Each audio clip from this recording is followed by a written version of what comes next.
first story is titled, Am I the a-hole for telling my rich parents that my lower class friends and their families are better people than they could ever dream of being? I'll start by saying that I'm a 17 male. Both my parents are very successful lawyers, and we live in a super nice house. They have given me everything I could ask for, but they're not exactly there for me emotionally. I can't even remember the last time we ate dinner together or had a decent conversation. Most of the time, they're not even home, and it's just me, and I feel like a ghost in my own house. We moved to a new town not too long ago, and my parents enrolled me in a more exclusive private school in the area. I've gone to private schools my entire life, but my experience at the school was horrible. I'm short, effeminate-looking, and very obviously gay. The only reason I didn't get my butt seriously kicked was because my parents are rich. I begged my parents to switch schools, but they were hesitant because the only other option was public schooling. I finally escaped a private school of circle jerking and enrolled in this new school. I guess I should mention that a few years ago, this school district expanded their enrollment zone to slightly cover a lower-income area, which resulted in a handful of students from low-income families being enrolled. My first few days at the school were brutal, with a lot of the same problems following me, until I ran into Garfield. It's a family name. I swear he's not named after a cat. He spoke up and said he would love to be my lab partner when no one else would. We quickly became friends, and he introduced me to his childhood friend also attending the school, named Eduardo. Since my parents are so distant to begin with, they never noticed me spending so much time with my new friends. Garfield's mother is a waitress, and his dad a construction worker. Eduardo's mother cleans houses, and his dad works odd jobs, such as driving for Uber. Both of their families are amazing and involved. Also, both Garfield and Eduardo have come over to my house about twice and met my parents. The other day, my mother pulled me over and casually mentioned that I was spending a lot of time with that blonde boy, Garfield, and a Hispanic kid. She asked what their families did and where they lived, and I told her. She immediately became upset and said I was aiming way below my abilities, and these were not the kind of influences I need in my life. I asked why, and she said we just live different types of lives, and I'll understand when I'm older. I freaked out and said both of them and their families have been there for me in the 6 months I've known them than my parents ever have, and that they're cold and feeling snobs. My mom started crying and said public school has changed me for the worst. I've never seen her cry before, and I'm starting to feel horrible. Am I the a-hole for saying they're rich hypocrites and that my friends' families are better? Now for the top comments. Wow, not the a-hole at all. I'm sorry your mom is hurt, but not being involved in her kid's life obviously has consequences. And being so judgmental of people with less money doesn't put her in a good light at all, especially if she's encouraging you to not be friends with people who've been so kind to you. I'm glad you have your friends. And full offense, I'm glad you're not a snob. Thanks for saying that. It just makes me so angry.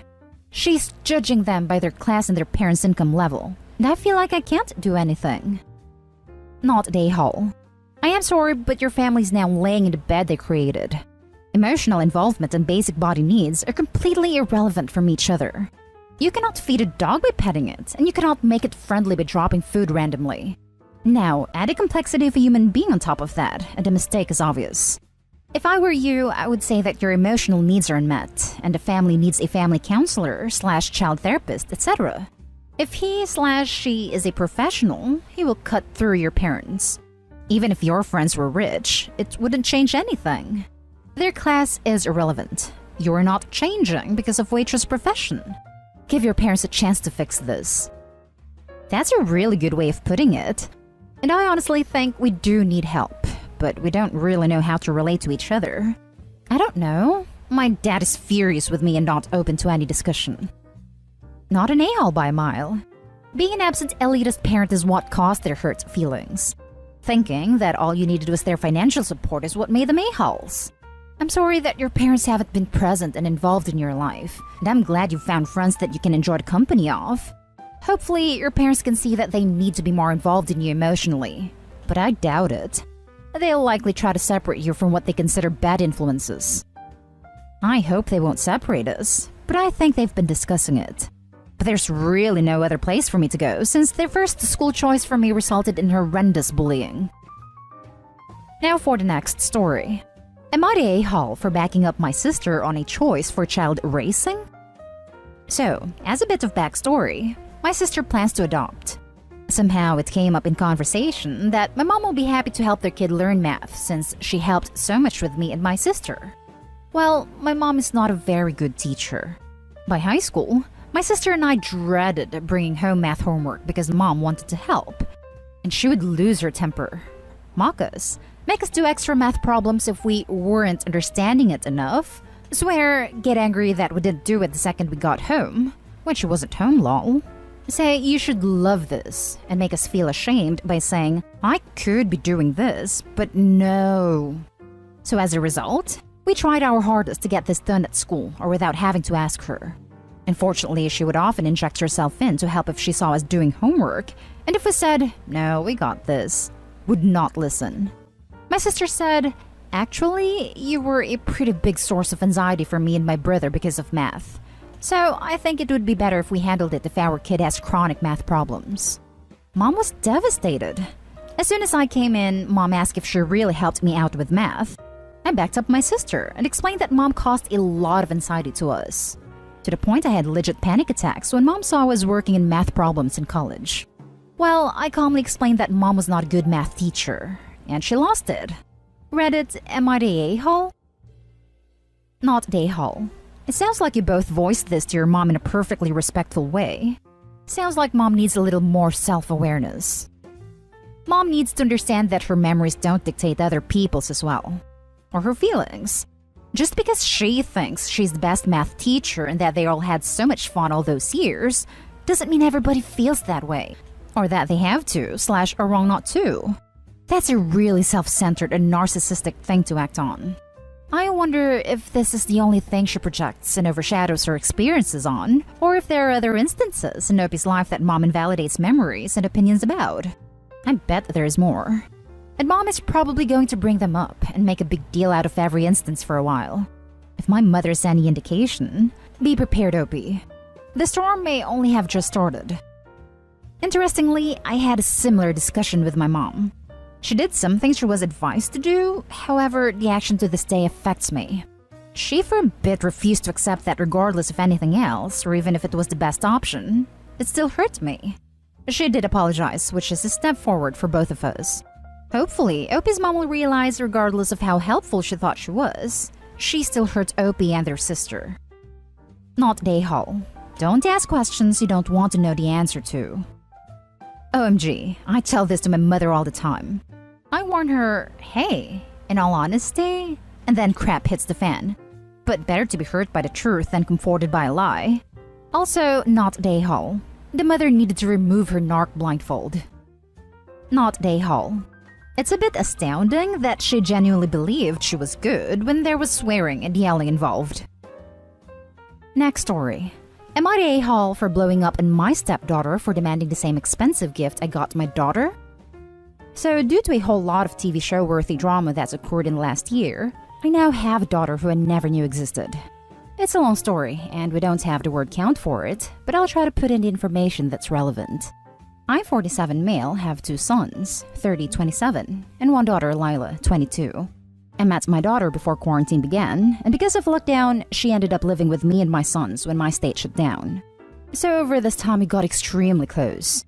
My wife died about 10 years ago, and it's only recently, 2 years, that I started dating my now girlfriend, 47 female, Kate. Kate has a daughter, Abby, 22 female, who I've known since she was a child. But we are not married, and Abby has a father who has always had majority custody of her. I'm friendly with Abby the way a parent's friend would be, but we do not have a stepdaughter/stepfather relationship.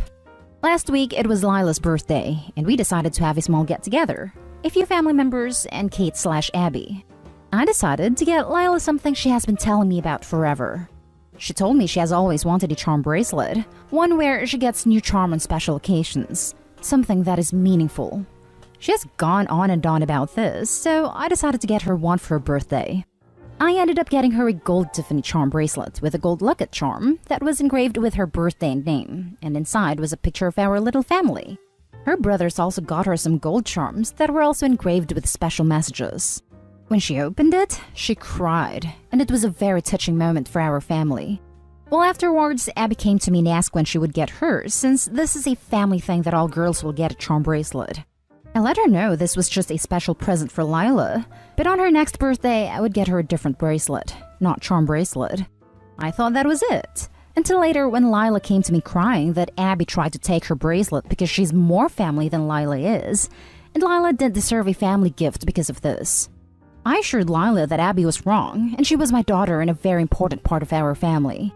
This is the part where I may be the a-hole. I took Abby aside and lost it. I told her she was not my daughter, and that she needed to leave Lila alone or she wouldn't be allowed over again. This, of course, made her mother upset, and they both think I'm the a-hole. Lila also feels really bad because of everything that happened. I'm okay with Abby thinking I'm an a-hole, but I don't want Lila to ever think that way of me. And everyone involved is biased, so I'm here to get an unbiased opinion. Now for the top comments. Not an a-hole. Abby isn't your daughter, and she just tried to steal your daughter's present and was horribly ugly to her. Her mother is wrong. Her daughter was wrong. Stand your ground. This. Please do your daughter a favor and don't subject her to Abby anymore. Abby could not have been more mean and childish. Abby isn't your family, and I hope for your children's sake she never is. Not an a-hole. Not an a-hole. First off, 22 is old enough to know that just because someone else gets something, it doesn't mean she is entitled to get one too. Second, Abby isn't family, at least not yet. You're dating her mother, not married to her, and that is on top of the fact that she has lived with her father most of the time and has very little relationship with you. Third, Abby had no right to try to take Lila's bracelet. Again, she is a freaking adult and should know better. Not an a-hole. The 22-year-old daughter of your girlfriend tried to steal your bracelet off the wrist of a member of your family. Abby, who you've known for all her life, suddenly has someone who's your real daughter appear in your life. It's understandable that might trigger jealousy without even getting to pandemic-constrained living conditions. But none of that is enough to excuse trying to rip a bracelet off someone else while telling her she's less member of the family. Your fury is understandable. It would have been better not to have gone to the "you're not my daughter" line. But hell, she's a 22-year-old adult who should be able to process the fact that she seriously provoked you. The pandemic-constrained living situation doesn't even apply here. I probably would have been more understanding if it had. I haven't seen or spoken to Abby since she was 13, since she lives all the way across the country. Her mother doesn't even live with us since our relationship is still new. What provoked me the most was that Lila had been having a hard time transitioning and figuring all of this out. Lila spent her last 21 years of life believing she had no family. It's been a lot of hard work and therapy reassuring her she has a family now. So for Abby to go and say something so cruel and uncalled for, when this is the first time I've seen her in 9 years, really provoked it worse than me. I just really needed to protect my daughter in that moment.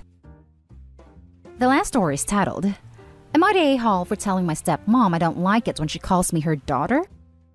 So my dad has him, stepmom, her daughter 14 female, and me 16 female, in family therapy.